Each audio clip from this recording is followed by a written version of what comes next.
Yo, what is up, everybody? JC here, and we're going to be reacting to a Mr. Ballen video. And yeah, we'll see if this thing is scary as it seems it is. Just go and react to it.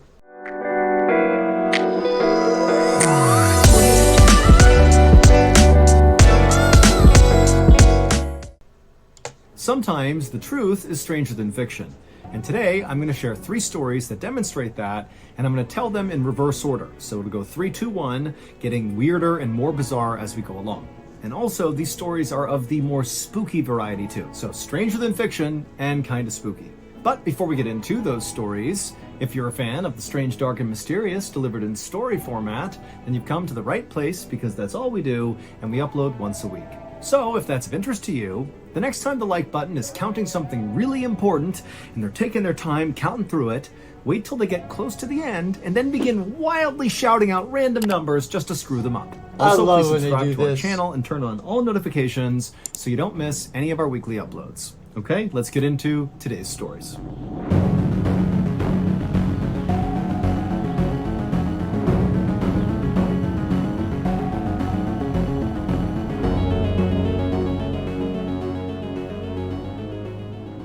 At around 5 p.m. on August 29th, 1954, a 53-year-old woman named Juliet Exline had just sat down on her couch with a book inside of her home in Los Angeles when she got this weird wave of anxiety that kind of rushed over her. Now, there was nothing she could think of that would cause her to feel this way, and she even looked around her house thinking, maybe there was something weird going on, but there was nothing. And so finally, Juliet, she put her book down and just took a few calming breaths to kind of go back to normal. Like, she didn't know what was going on, but she could tell she was super anxious. Now, generally speaking, Juliet was a very mellow person. She was not prone to anxiety attacks like this, and so that kind of caught her off guard. And the only thing she could think of that was different than normal was her husband, Larry, was on a much needed vacation. And so the last couple of days while he'd been gone had been maybe more lonely in the house. And so maybe that was causing her to feel this weird stress. She didn't know, but she told herself, Larry's vacation was definitely a good thing.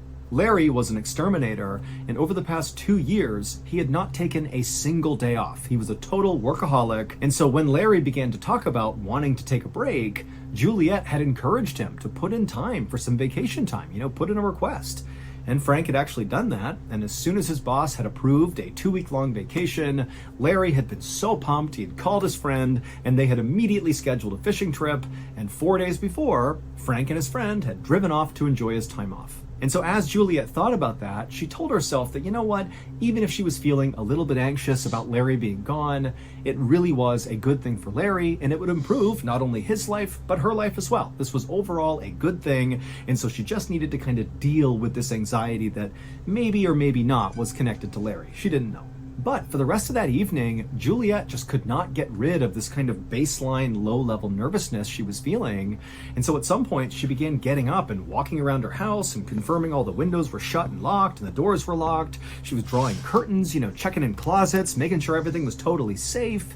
And then by 8 p.m., when she still just could not shake this anxiety, she decided she just needed to go to bed and kind of sleep this off. But after falling asleep, Juliet suddenly woke up at 10:15 p.m., drenched in sweat, with the most intense anxiety she had ever felt in her life. And she was totally disoriented. She's looking around her room like, what's going on here?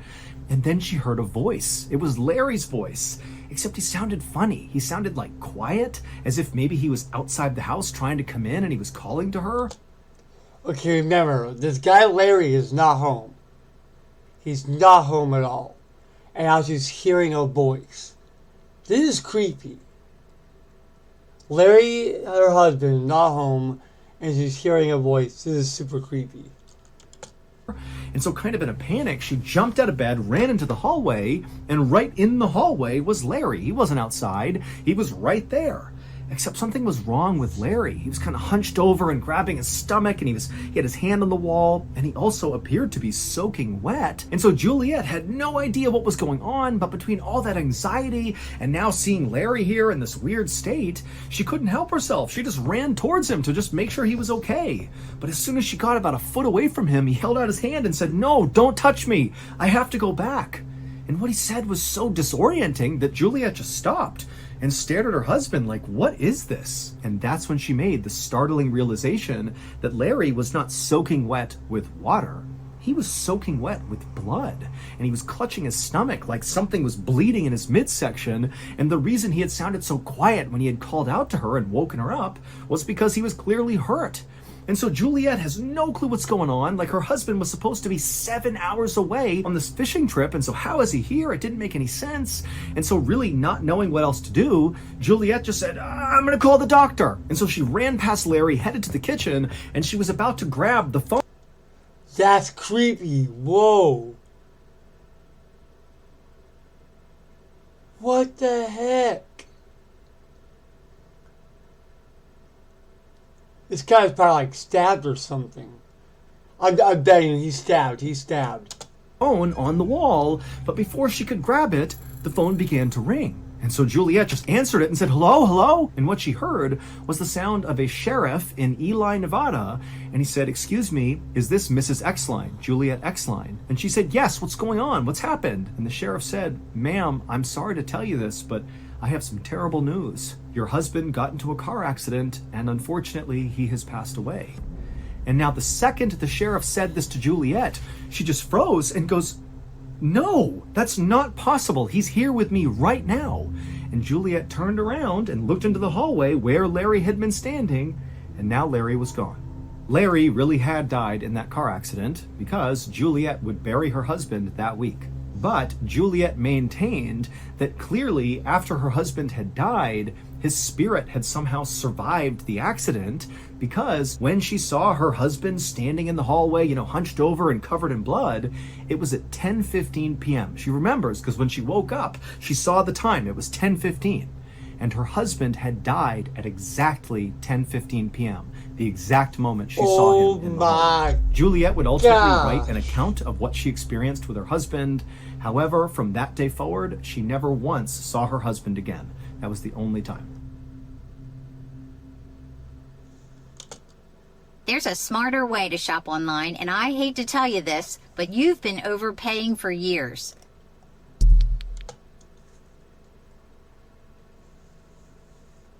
The spirit literally came back to her?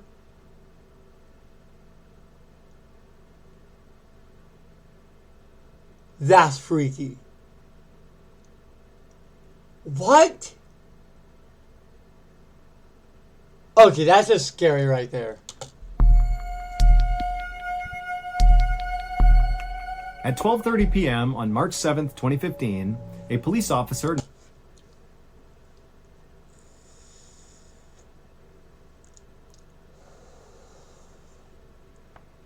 named Tyler Beddoes, along with his partner, were driving in his police cruiser near the Spanish Fork River in Utah when suddenly a police dispatcher came on over the radio. And this dispatcher was speaking very urgently and said, hey, a fisherman has just called in to say that he spotted what looks like an upturned SUV partially submerged in the Spanish Fork River right underneath the bridge. And whoever is closest to this bridge, get over there and see if there's anybody inside the vehicle that can be saved. And so Officer Beddoes and his partner, they knew they were very near this bridge. And so immediately they banged a U-turn, they drove to the bridge, but from the road they looked down and couldn't see any SUV. But they saw there were some firefighters and paramedics that were also converging at the spot on the road, and everybody's getting out and running down to the riverbank.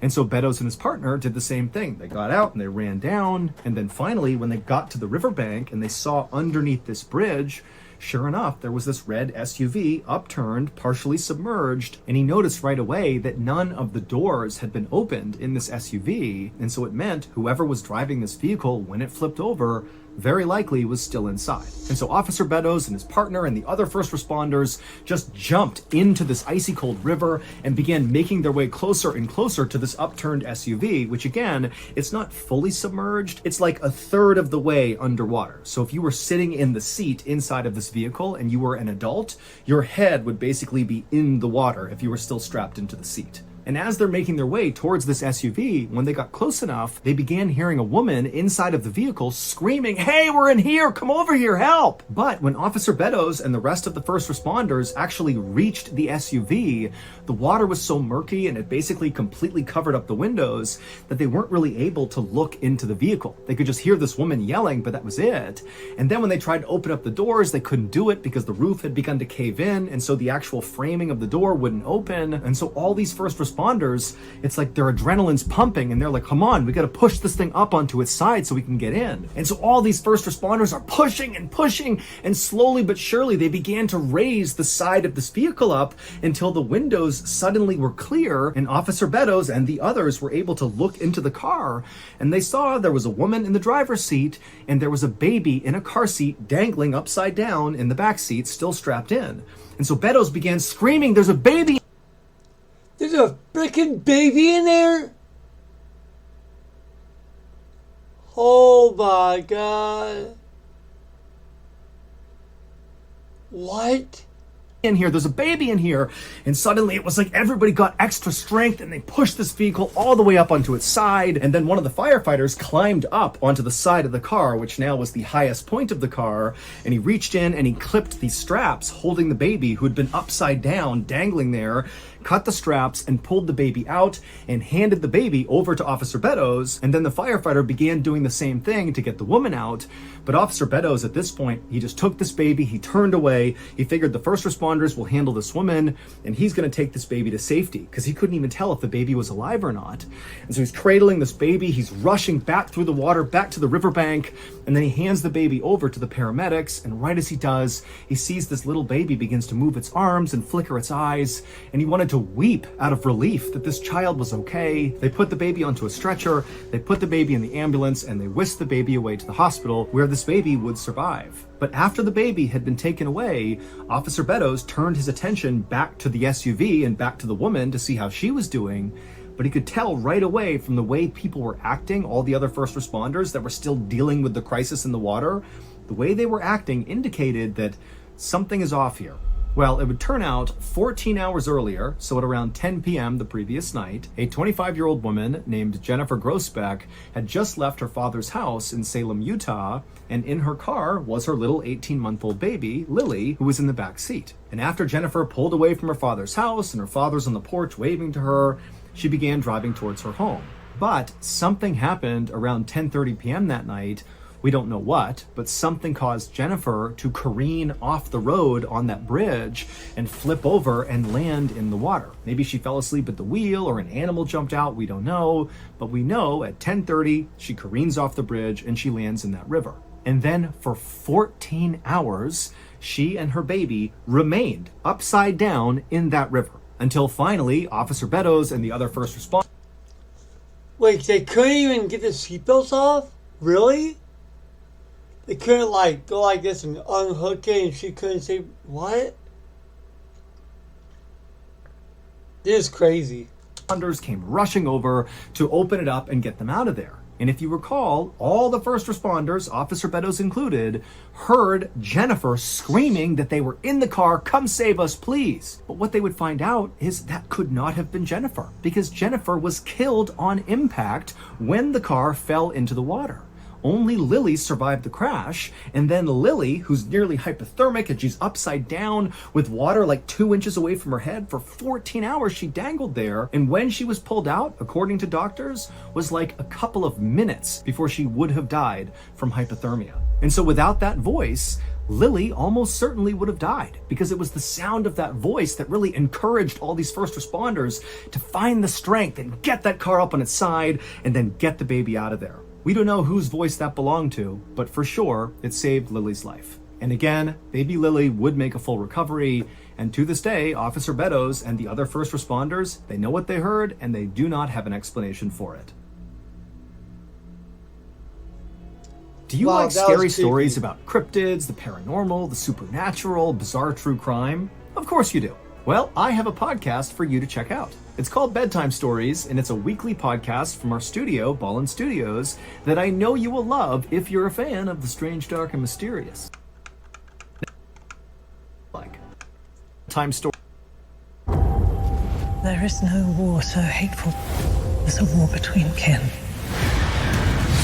I mean to fight this war and win.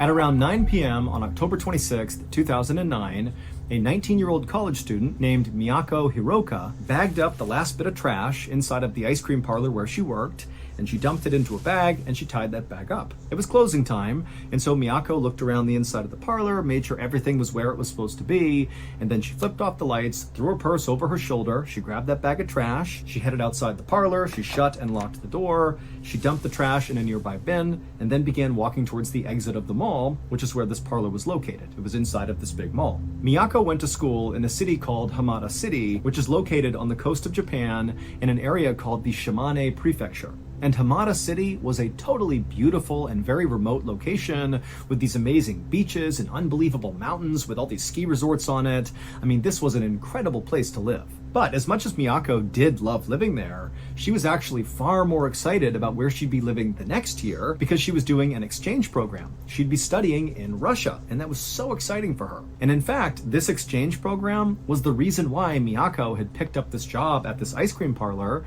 because she came from a family that was not poor by any means, but they didn't have a lot of extra income, and Miyako felt strongly that she really wanted to pay her way to go do this big Russian exchange program because it wasn't cheap, and so she was picking up as many shifts as she could to save up money to pay her way. And so Miyako eventually reached the exit of this mall, and she stepped outside into the night, and then she had a decision she needed to make, and she needed to make this decision every night after work. There were two ways that she could get back to her dorm, which was located about a mile away.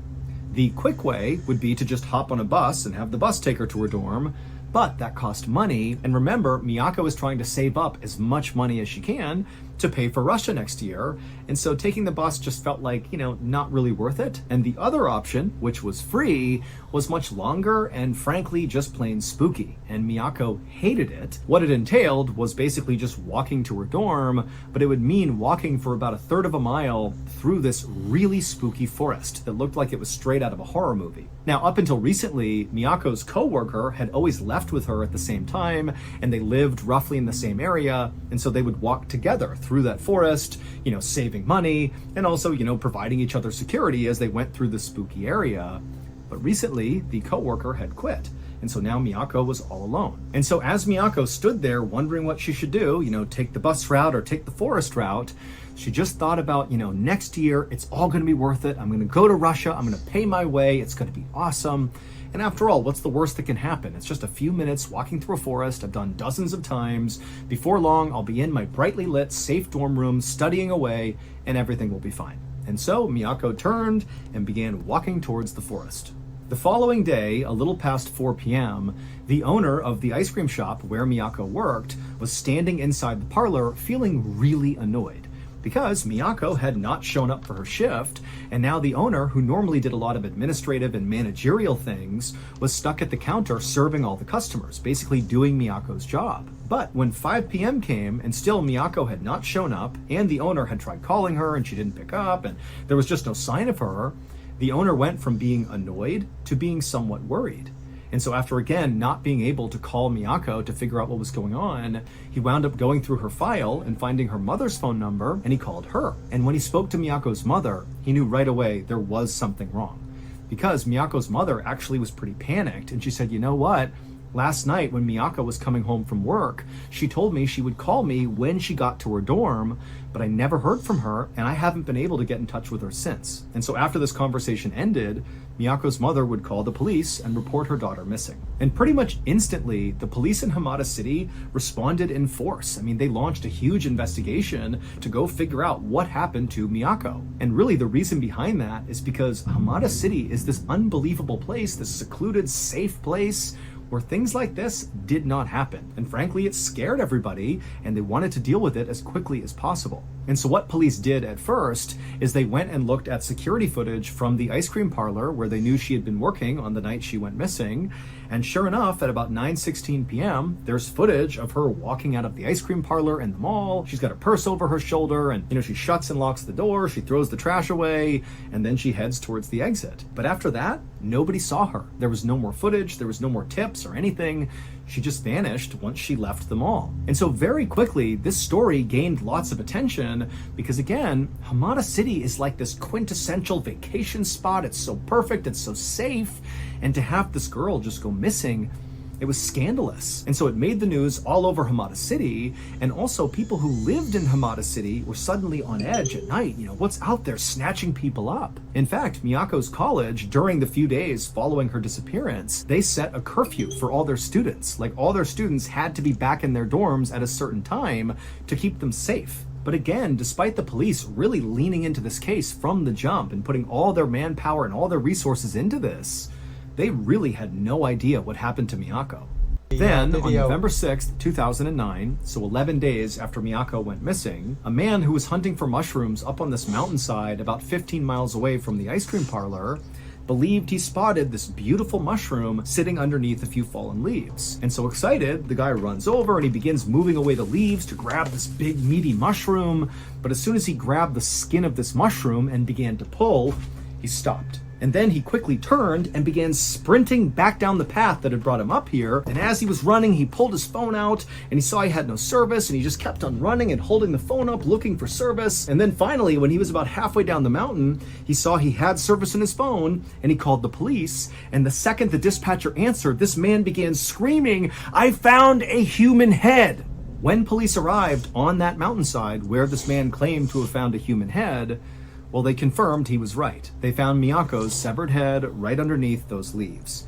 And the reason this guy thought her head was a mushroom, a dark-colored mushroom, because it was obvious that Miyako's face had been so badly beaten and it was all black and blue before she lost her head. And so this mushroom hunter had literally thought that was a big, big mushroom. And so at this point, the Hamada City Police shifted their area of search from around the mall and the ice cream parlor where they thought they would find Miyako to this forested mountain area where her head was found. And now, of course, it was no longer a search and rescue, it was a recovery mission. They're just looking for the rest of Miyako's body. And over the next couple of days, as police searched this forested mountainside, they would find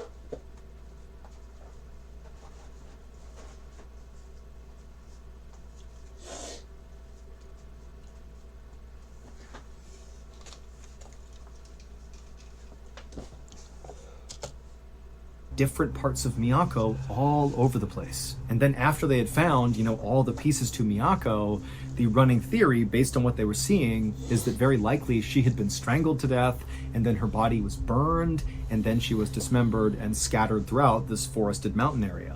But there was very little evidence about who had actually done this to Miyako. Miyako had no enemies to speak of. Everybody who spoke about Miyako said she was incredibly lovely and kind, and really there wasn't anybody in her life that would want to do her harm. And also because Miyako's body had been destroyed and left out for so long, any trace evidence left behind by her killer or killers was basically non-existent. And so the police really had no leads to speak of. They had no suspects or anything.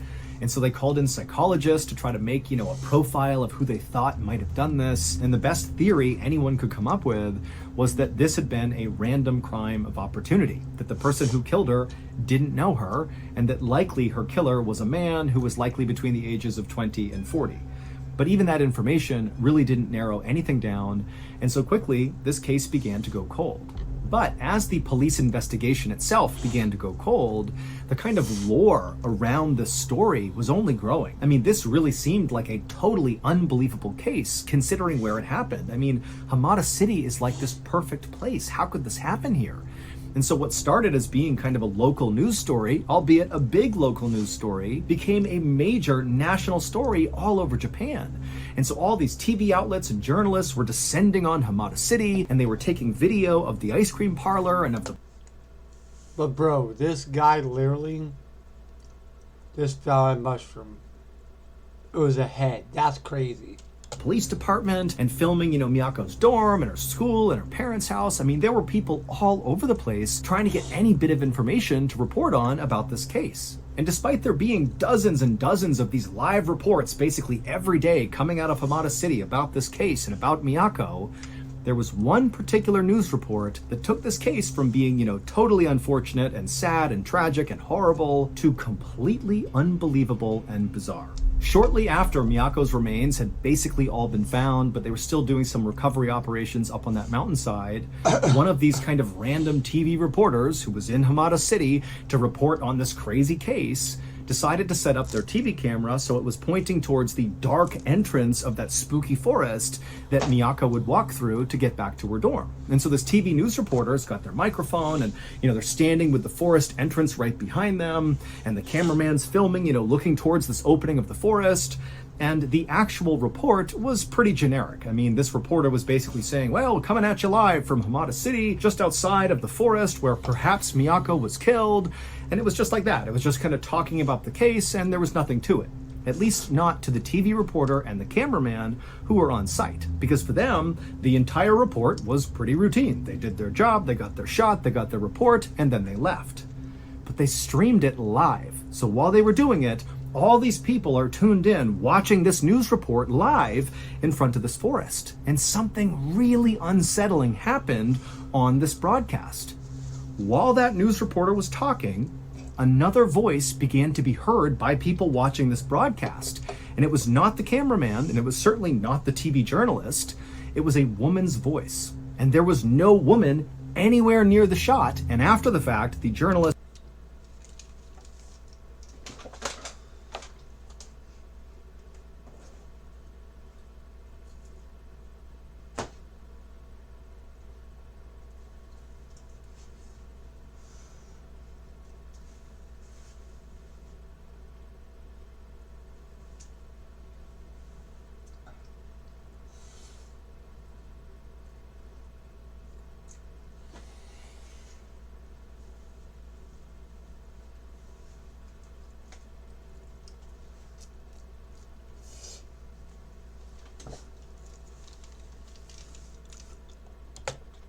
and the cameraman would also attest that there was nobody around. It was just them. But this detached, very pained voice said very clearly, and all these people heard it live, "This is very painful. Why only me?" 広島県北広島町の我流山の林道の入り口です。今日の捜索は午後5時で終了し、私の後ろに張られていた規制線も現在は解かれています。 And so after this news report happened, this story, this case about Miyako, went from being just a Japanese story to being like an international sensation. Because everybody believed when they saw this video that voice that was heard was Miyako's ghost, basically talking on camera. That's why you can't see her. It's her spirit communicating with the living world. However, despite that drawing even more attention to this case, it didn't remotely help the police actually solve the case. They still had no idea who did this. And that's how this case would stay for years, just totally stalled. That is, until 7 years later, when a police officer was conducting a routine police review of old criminal case files that hadn't been solved, going through them all to see if maybe evidence had been missed, and maybe that was why the case had not been solved.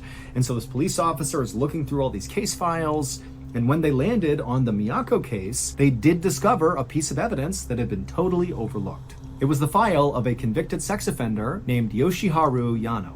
Yoshiharu was a 33-year-old man who had served time in prison for assaults on 3 different women in Tokyo, which is 500 miles away from Yamada City, where Miyako was killed. And because of that 500-mile gap between Tokyo and Hamada City, Yoshiharu had been completely overlooked in terms of being a suspect in Miyako's murder. It just seemed like he was too far away to be involved. But the police officer who was doing that routine review, they discovered that right before Miyako was murdered, this Yoshiharu guy had been let out of prison and decided to live in Hamada City. And on the night Miyako was killed, when she decided to walk into that forest, well, they found security footage of Yoshiharu's car driving along around that forest and up near that mountain where Miyako's remains were all discovered. And so this investigator who discovered this piece of information got permission from higher-ups to search Yoshiharu's home where he was living right then. And when they searched his home, they discovered a digital camera with 40 photos on it that would explain what happened to Miyako. It was very clear Yoshiharu had murdered Miyako because some of the pictures contain photos That guy of murdered her? Miyako, and they are just horrible. But figuring out who Miyako's killer was not the end of this case. In fact, it wasn't even the most shocking part of this case. The most Why? shocking part of this case is what happened to Miyako's killer, Yoshiharu, basically right after she was murdered, and that voice, that detached female voice, was heard on that TV news report. With Norwegian, wake up to a new city nearly every day. Come aboard and enjoy free unlimited open bar, free specialty dining, and more. 7 years earlier, right around the time that Miyako's head had been found, and also after that voice had been heard on the TV newscast, some people who were driving in a car north of Hamada City began calling the police to report something very strange. They called the police and said, there is this small white Toyota Corolla car that has 2 people inside of it, and they've driven to the side of the road, and the driver is ramming over and over again against the railing. Like they're smashing into the railing, backing up, smashing over and over again, like the car is somehow in control. They don't understand how these people are not getting out of the car. Like, what are they doing? Traffic had stopped on either side. It was just totally nonsensical. And then by the time the police showed up, this car that was just repeatedly driving into the side of this guardrail, it burst into flames with the 2 people inside still clearly alive and looking terrified, and they caught on fire and died. Now, at the time, this did make the news. It looked very much like some sort of weird murder-suicide where the driver had intentionally, driven the car until it burst into flames and killed themselves and also their passenger. But it didn't really amount to more than just a really weird news story because there was no connection to the Miyako case. This is like a totally isolated thing. However, 7 years later, when that police officer discovered the link that Yoshiharu was in Hamada City, and then they figured out, yep, Yoshiharu was the killer, well, suddenly, that totally weird murder-suicide took on a whole new meaning, because the driver of that car was Yoshiharu, and the passenger was his mother. And again, from eyewitness testimony, it didn't really make sense the way this all happened. It was almost like the car was possessed or something, that, the passengers couldn't control it. Now, who knows if that's true, but when you combine it with the sound of that female voice on the TV news camera that everybody assumed was Miyako's ghost saying, "This is so painful, why only me?" suddenly those words took on a new meaning. People thought, you know what it is? Miyako's ghost must have taken control of that car and made sure not only Yoshiharu suffered and died, but his family member died as well, that she was seeking her revenge on her killer. That's creepy. As promised, here is a clip from the newest episode of the Bedtime Stories podcast. Enjoy. Despite Well, that's the end of the reaction, guys. Those are pretty good stories. That last story was pretty cool. But, yeah, I want you guys to like and subscribe. Have a good one. Peace.